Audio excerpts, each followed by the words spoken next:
dasar kita tetap tenang yang pertama, karena kita tahu semuanya dalam tangannya Tuhan. Dasar kita tetap tenang karena kita tahu semuanya dalam otoritasnya Tuhan. Sekalipun itu bentuknya badai, itu bukan untuk membinasakan setiap kita, katakan amin. Sekalipun itu bentuknya badai, itu bukan untuk menghancurkan setiap kita, tetapi untuk mendatangkan kebahagiaan.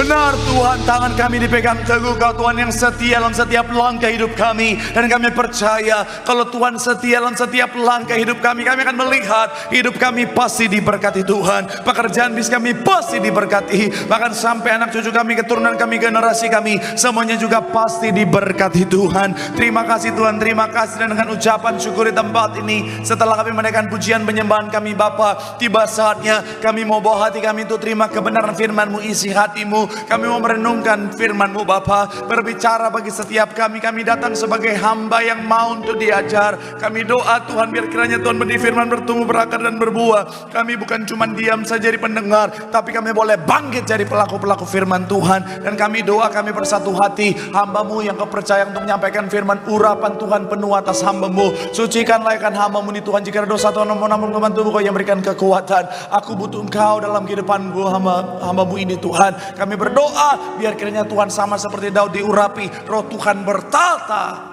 Hidupnya luar biasa, hamba-Mu diurapi, roh Tuhan bertata, pelayanannya luar biasa. Semua yang hadir pasti diberkati sempurna. Berkati anak-anak-Mu Bapa, dalam nama Tuhan Yesus yang siap diberkati. Dengan sukacita, dengan iman, dengan bangga sama-sama kita katakan amin. Tepuk tangan yang paling meriah buat Tuhan. Silakan duduk saudara. Terima kasih buat setiap rekan-rekan yang sudah melayani dengan luar biasa. Dan dari mimbar ini saya mau sampaikan salam damai sejahtera. Shalom. Sekali lagi shalom. Haleluya, dalam Tuhan ada sukacita, amin. Dan di mana ada sukacita pasti ada senyuman di wajahnya. Boleh sama-sama berikan senyuman dulu saudara. Jumpai kanan kiri depan belakangmu. Katakan mari bersukacita dalam Tuhan. Minimal 2-3 orang kiri kanan depan belakangmu dengan senyuman. Walaupun akhir bulan senyumannya awal bulan. Soalnya ada yang akhir bulan senyumnya darah Yesus. Sekali lagi saya mau bilang saudara, apapun keadaannya kita tetap bisa bersukacita, amin.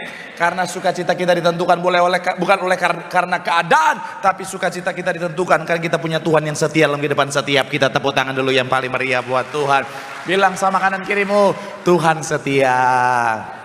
Bilang sama yang ngomong, sukacitanya mana? Bilang sama yang ngomong, itu baru anak Tuhan.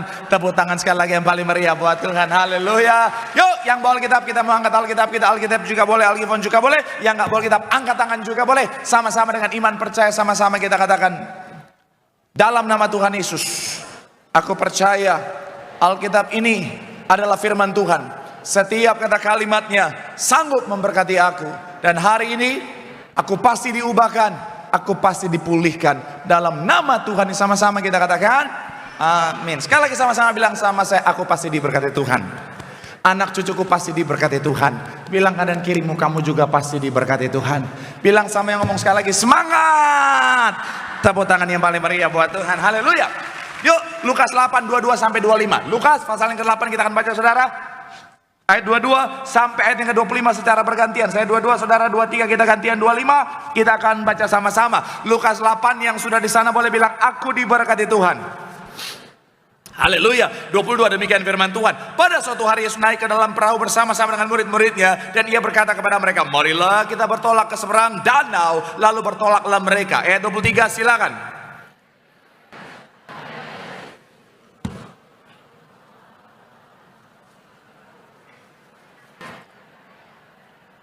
Ayat yang ke-24 dikatakan apa? Maka datanglah murid-muridnya membangunkan dia, katanya, guru-guru kita binasa. Ia pun bangun lalu mengharik angin dan air yang mengamuk itu, dan angin dan air itu pun reda, dan danau itu menjadi teduh. 25 sama-sama kita baca. 3, ya.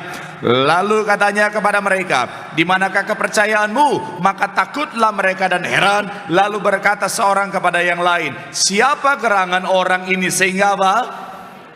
Dan mereka tak taat kepadanya. Saudara, kisah ini kisah yang menarik. Kenapa saya bilang menarik, saudara? Karena murid-murid sedang bersama dengan Tuhan Yesus, saudara. Mereka ada di satu perahu, tapi yang menarik adalah apa, saudara? Mereka ngalamin badai yang mengerikan, saudara. Tiba-tiba angin mengamuk, gelombang mengamuk, saudara, dan mengguncang mereka. Padahal sekali lagi saya mau bilang, saudara, mereka ada bersama-sama dengan Tuhan Yesus. Saya mau bilang, saudara, dalam hidup jangan pikir karena sudah jadi Kristen bebas badai, saudara. Jangan pikir karena saudara sudah jadi anak Tuhan kemudian nggak ada badai. Saya mau bilang, saudara, badai bisa datang kapan saja. Saya mau bilang, saudara, badai bisa terjadi kepada siapa saja. Siapapun kita, apapun latar belakang kita, apapun posisi saudara dan saya, namanya badai bisa terjadi kapan saja. Betul?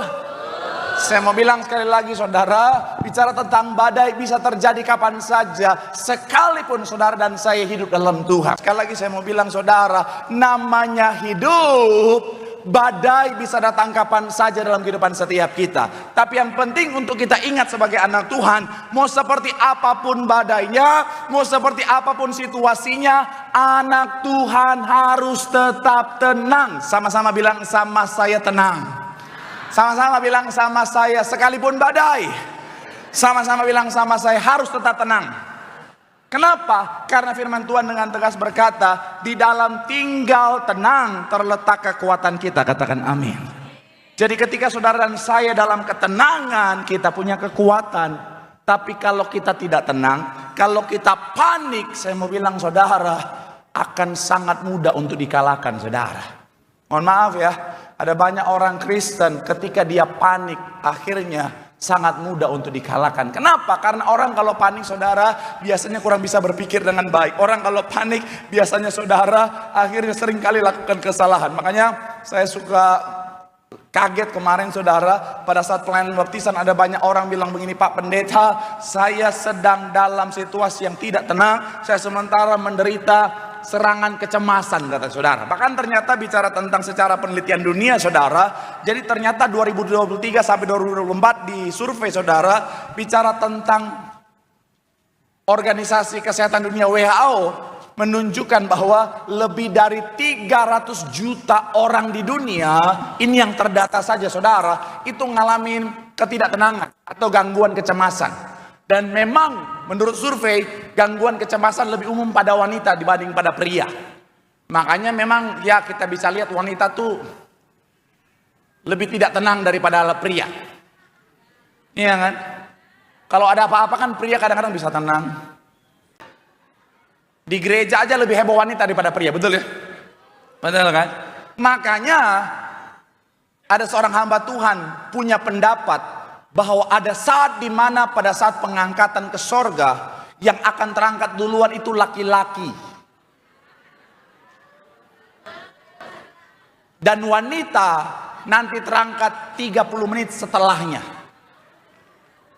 Nggak terima, nggak terima. Ada dasar firman Tuhannya. Wahyu, pasalnya yang ke-8 ayat 1 dikatakan begini. Dan ketika anak domba itu membuka meterai yang ke-7, maka sunyi senyaplah sorga. Kira-kira berapa lama? Setengah jam lamanya. Mau seperti apapun badainya, mau saudara laki-laki dan perempuan, saya mau bilang, saudara, pastikan kita tetap tenang. Katakan amin. Kenapa? Karena sekali lagi saya mau bilang, saudara, dalam ketenangan adalah kekuatan. Tapi dalam kepanikan ada banyak orang bisa bertindak salah. Dalam kepanikan ada banyak orang, mohon maaf, bisa bertindak keliru, bahkan bodoh, saudara. Ada satu kisah lama yang saya pernah bagikan di tempat ini, saudara. Ada seorang anak muda, dia adalah seorang yang introvert, saudara. Dia sangat pemalu, saudara. Kemudian hari itu adalah hari pertama dia mau bertemu dengan calon mertuanya, saudara. Dan dia tinggalnya di Tambun sana, saudara.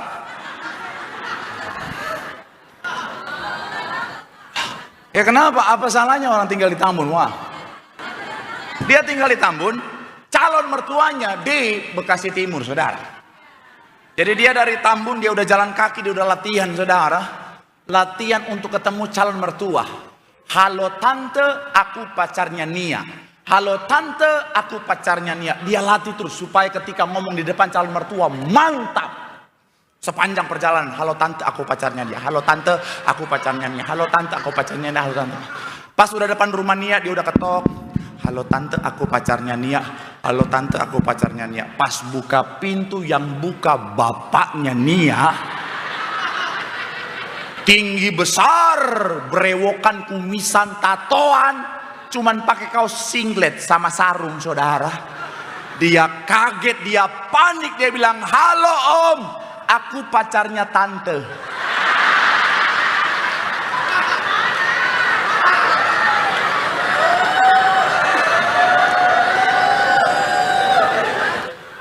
Konon katanya sejak hari itu sampai hari dia masih di ICU, saudara.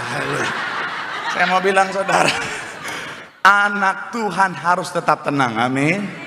Karena kepanikan itu berbahaya. Tapi mungkin saudara menatap saya dan berkata, Pak Pendeta, saya mau Pak Pendeta untuk tetap tenang Pak Pendeta. Tapi pada kenyataannya ketika badai itu datang dalam kehidupan saya, masalahnya yang terjadi adalah apa? Saya gampang panik Pak Pendeta. Saya mau bilang saudara, untuk tetap tenang kita harus punya dasar. Sama-sama bilang sama saya, harus punya dasar. Amin. Dan itu sama-sama kita akan bahas hari ini saudara, dalam judul khotbah, tenang di tengah badai. Sama-sama bilang sama saya, tenang di tengah badai. Amin. Doa saya melalui firman Tuhan hari ini, saudara dan saya tetap tenang di tengah badai. Sampai akhirnya apa saudara? Melihat kemenangan yang sudah Tuhan sediakan. Tepuk tangan yang paling meriah buat Tuhan. Haleluya. So, apa dasar kita untuk tetap tenang di tengah badai? Yang pertama saya mencatat adalah bicara tentang dengan menyadari semua dalam rancangan Tuhan. Sama-sama bilang sama saya, semua rancangan Tuhan. Sama-sama bilang sama saya, semua dalam rancangan Tuhan. Amin. Kita lihat ayat 22 saudara. Bisa tandai Lukas 8 karena kita akan kembali ke sana sepanjang pembahasan kita. Yuk, ayatnya yang ke-22 yang sudah di sana boleh bilang, aku diberkati Tuhan. 3, ya, pada Yesus naik ke dalam perahu bersama-sama dengan murid-muridnya dan ia berkata kepada mereka, marilah. Lalu apa? Sekali lagi, dan ia berkata kepada mereka, marilah apa? Lalu pertanyaan saya, siapa yang mengajak? Yes. Pertanyaan saya selanjutnya, apakah Tuhan Yesus tahu akan ada badai di depan sana? Sangat tahu. Bahkan tidak ada satupun yang terjadi di bawah kolong langit ini tanpa seizin Tuhan. Artinya apa? Tuhanlah yang sengaja membawa mereka untuk masuk dan menghadapi badai. Kesannya kayaknya Tuhan jahat ya. Tapi kalau saudara ingat Roma 8 ayat 28, Tuhan turut bekerja dalam segala sesuatu. Artinya apa? Termasuk dalam badai. Untuk apa? Untuk mendatangkan kebaikan. Jadi sekali lagi saya mau bilang saudara, dasar kita tetap tenang yang pertama, karena kita tahu semuanya dalam tangannya Tuhan. Dasar kita tetap tenang karena kita tahu semuanya dalam otoritasnya Tuhan. Sekalipun itu bentuknya badai, itu bukan untuk membinasakan setiap kita, katakan amin. Sekalipun itu bentuknya badai, itu bukan untuk menghancurkan setiap kita, tetapi untuk mendatangkan kebaikan. Makanya saya suka satu kalimat dari Rick Warren, dia bilang begini saudara, badai dalam hidupmu tidak datang untuk menghancurkanmu, tetapi untuk mengarahkanmu. Sama-sama bilang sama saya, tidak untuk menghancurkanmu. Amin. Bahkan Mother Teresa berkata begini saudara, Allah menuliskan cerita hidupmu dengan pena kasihnya. Meski ada halaman yang menyakitkan, itu bagian dari apa?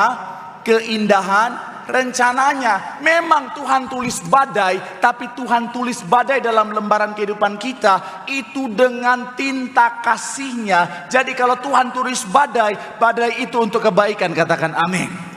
Makanya kita bisa tetap tenang. Jadi makanya kalau Tuhan yang tulis sekalipun badai, kita tetap tenang karena kita tahu semuanya untuk kebaikan, katakan amin. Saudara pernah lihat gambar bayi, foto bayi yang dilempar sama, walaupun saya pesan jangan lakukan ini saudara ya please, nggak usah lakukan.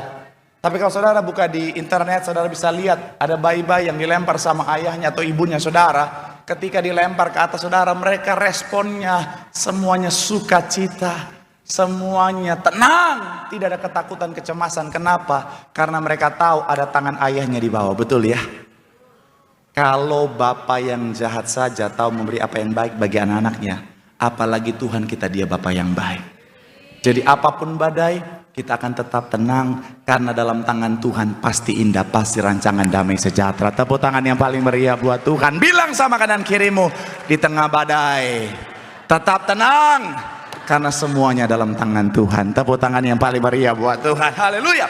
Yang kedua saudara, apa dasar kita tetap tenang di tengah badai? Yang kedua adalah karena kita punya kekuatan yang melebihi daripada badai. Sama-sama bilang sama saya kekuatan kita. Sama-sama bilang sama saya lebih daripada badai. Ayat 24, sama-sama kita baca saudara. Yuk, ayatnya yang ke-24 sama-sama sekali lagi. Yang sudah di sana boleh bilang, aku diberkati Tuhan.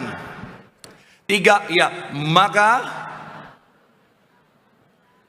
ia pun bangun, lalu apa?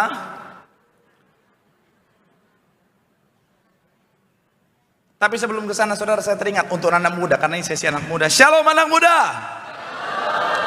Jadi kalau Tuhan izinkan badai terjadi, percayalah itu untuk kebaikan. Amin. Sekalipun itu bicara tentang badai dalam hubunganmu. Jadi kalau ada yang nanya gini, kok lu nggak sedih? Mantan lu selingkuh, dia udah nikah, udah pacaran lagi loh sama temenmu. Kok kamu nggak sedih? Kenapa aku harus sedih? Yang pertama, karena Tuhan punya rancangan yang indah dalam hidupku. Yang kedua, kata mama, buang sampah pada tempatnya.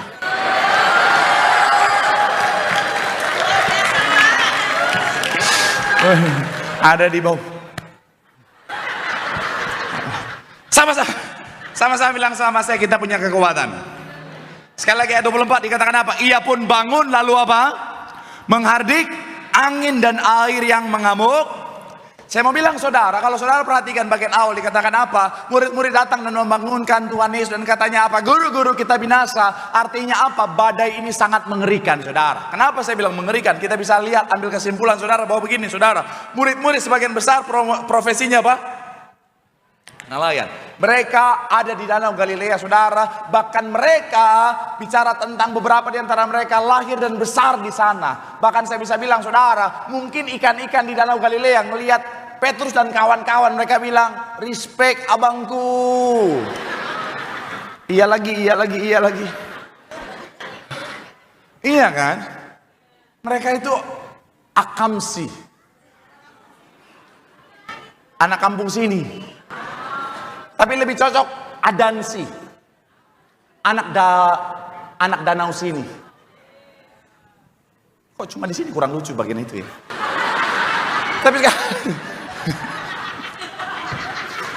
Tapi sekali lagi saya mau bilang saudara, mereka udah lahir dan besar di sana, artinya mereka sangat mengenal situasi di sana. Tapi ketika badai ini datang, mereka sangat ketakutan. Artinya ini salah satu badai yang paling mengerikan yang pernah mereka lihat dalam sejarah kehidupan mereka. Ini sangat menakutkan. Tapi kalau saudara perhatikan, yang Tuhan lakukan adalah apa? Menghardik angin itu. Dan angin dan air itu akhirnya reda. Tuhan sementara menyatakan kuasa. Sama-sama bilang sama saya, menyatakan kuasa. Saya mau bilang saudara dan saya yang tinggal dalam Tuhan, Tuhan tinggal dalam kita. Kita juga punya kuasa, katakan amin. Sama-sama bilang sama saya punya kuasa. Bilang kanan kirimu, kita punya kuasa. Dasarnya di mana? Coba kita lihat Yohanes 14 ayat 12. Sama-sama kita baca. Yuk, yang sudah di sana boleh bilang, aku diberkati Tuhan. 3, ya, aku berkata kepadamu sesungguhnya apa? Sama-sama bilang sama saya, sama seperti Tuhan Yesus. Amin. Bahkan pekerjaan-pekerjaan yang, sama-sama bilang sama saya, yang lebih besar. Kata pekerjaan yang lebih besar bahasa aslinya megas, artinya apa? Kuasa yang luar biasa, kuasa yang besar. Jadi ketika saudara dan saya tinggal dalam Tuhan, Tuhan tinggal dalam kita, kita punya kuasa. Dan saya mau bilang saudara, sebesar apapun badai yang coba menerpa setiap kita, itu tidak lebih besar daripada Tuhan kita yang besar, katakan amin. Jadi ketika badai itu datang, kita tetap tenang karena kita tahu ada Tuhan yang besar dalam kita, katakan amin. Secara logika begini, sederhana begini saudara. Kalau ada orang yang mau, misalnya ada penjahat yang mau menyerang saya misalnya, kemudian penjahatnya segede Goliat, wajar nggak kalau saya nggak tenang, saya takut? Wajar dong, gede banget. Tapi kalau misalnya penjahat yang mau menyerang saya segede tim saya yang kecil imut-imut itu, wajar nggak kalau saya takut? Nggak wajar. Saya colok hidungnya, anfal 2 hari itu saudara. Saya mau bilang ya, begitupun dalam kehidupan setiap kita. Nggak ada masalah, tantangan, persoalan, badai yang melebihi daripada kuasa yang Tuhan anugerahkan bagi setiap kita.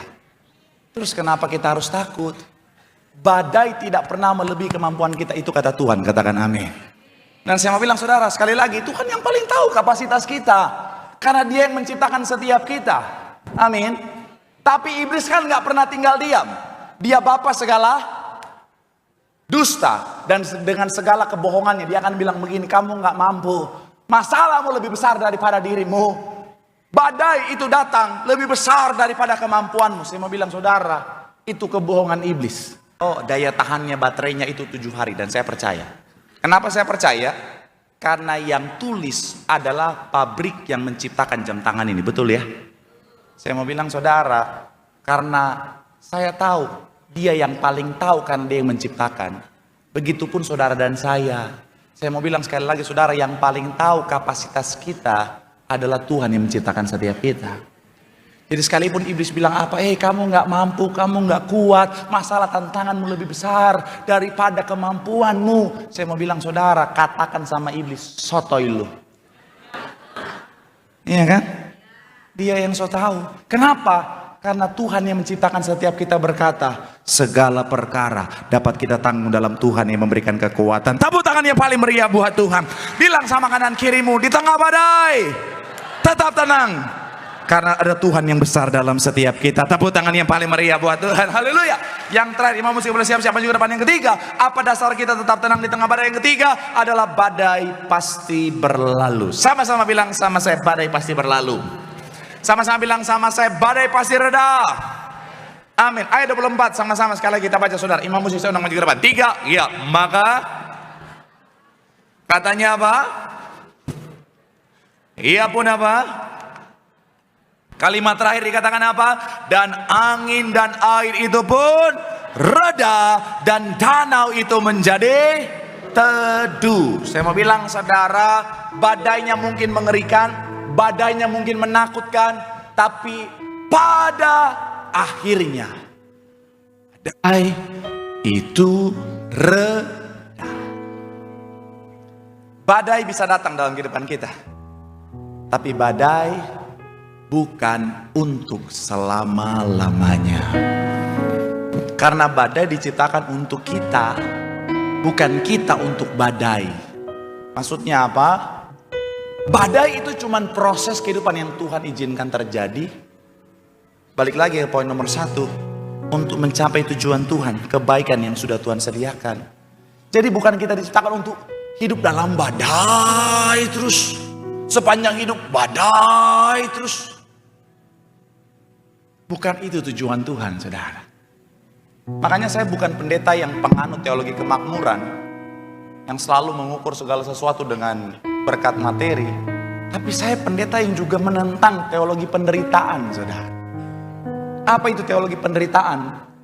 Teologi yang punya pemahaman bahwa hidup itu harus menderita terus.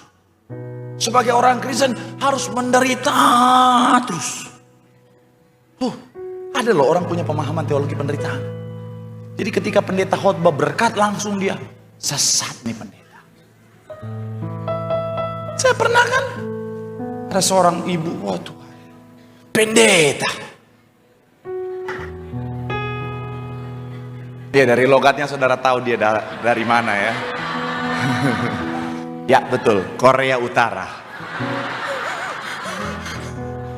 Pendeta, jangan bicara berkat. Kita itu orang Kristen harus menderita. Karena Tuhan Yesus saja dia menderita.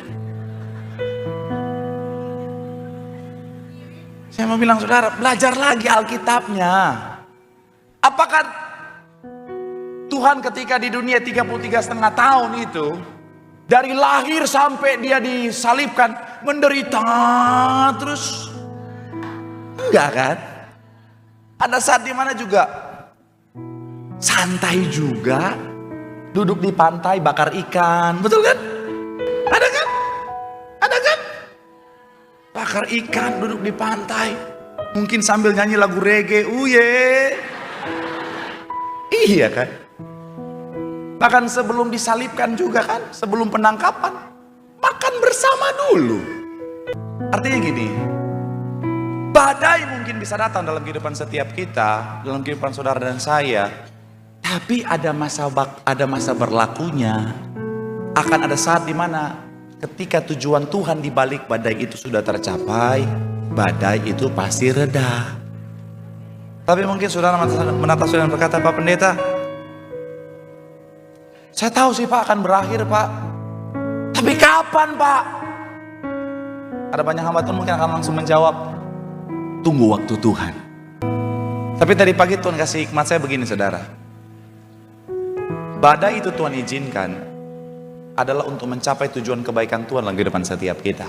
Artinya begini, setiap pribadi itu masing-masing berbeda-beda. Ibarat kita mau masak, tindakannya sama. Menggoreng misalnya, tapi kan goreng tempe dan goreng kerupuk beda waktunya ya.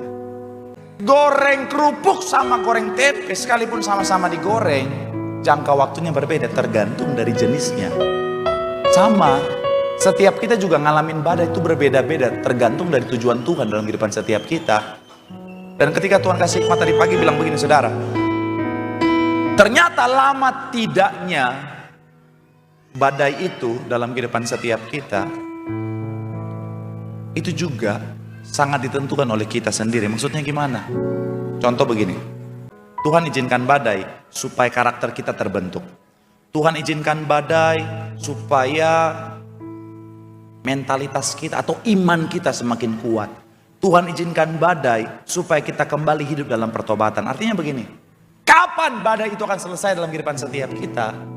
Adalah ketika apa? Ketika kita imannya dibangkitkan jadi kuat, ketika karakter kita terbentuk serupa segambar seperti Kristus, atau ketika kita akhirnya memberi diri kita untuk hidup dalam pertobatan. Artinya selama itu belum tercapai, seringkali Tuhan tetap izinkan badai itu ada dan tidak reda dalam kehidupan setiap kita. Jadi makanya evaluasi hidup masing-masing. Apa tujuan Tuhan di balik badai ini? Kalau Tuhan suruh bertobat, ya bertobat.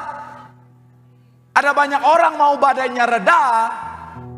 Dia udah tahu Tuhan izinkan badai supaya dia bertobat, tapi nggak bertobat. Dosa jalan terus. Doa sama Tuhan. Habis berdoa, judol lagi. Uang habis judol, dia pinjol. Uang pinjol, dia pakai judol. Sampai iblis lihat dia, menyala abangku. Main terus, aduh. Belum gacor nih, belum gacor. Kok ketawa saudara mencurigakan ya? Pak Pendeta sendiri kok tahu? Enak aja, saya kan main TikTok. Tapi saya lihat di TikTok ada loh. Ada bapak-bapak kelihatan udah susahnya minta ampun, udah habis-habisan. Tapi masih tetap masih tetap dia Tapi nggak tobat-tobat. Hello. Saya percaya saudara mau badainya reda. Amin. Makanya temukan tujuan Tuhan di balik badai itu dalam kehidupan setiap kita. Karena ketika kita sudah lakukan itu, tujuan Tuhan sudah tercapai, badai pasti reda. Gambaran pemulihan janji Tuhan digenapi dalam kehidupan kita. Tepuk tangan sekali lagi yang paling meriah buat Tuhan. Bilang sama kanan kirimu, tenang, badai pasti berlalu. Tepuk tangan yang paling meriah buat Tuhan. Yang diberkati boleh lambaikan tanganmu. Sorak-sorak yang paling meriah buat Tuhan. Ku kan terbang tinggi bagai raja wali di atas segala persoalan hidupku. Dan aku percaya saat ku bersama tiada yang mustahil. Mari sama-sama boleh berikan tepuk tangan yang paling meriah buat Tuhan sambil bangkit berdiri di hadapan Tuhan.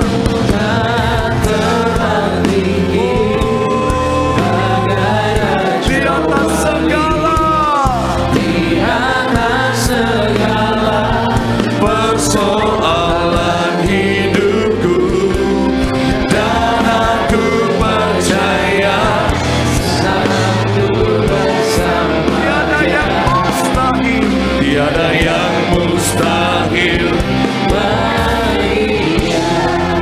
bersama-sama doa di hadapan Tuhan. Firman Tuhan mengatakan setiap kita bahwa berjalan bersama dengan Tuhan, badai bisa datang kapan saja, tapi di tengah badai tetaplah tenang, karena dalam tinggal tenang terletak kekuatan setiap kita. Dasarnya yang pertama, bahwa karena Tuhan yang pegang semuanya. Seperti apapun badai, semua ada dalam rancangan damai sejahteranya Tuhan. Dan yang kedua,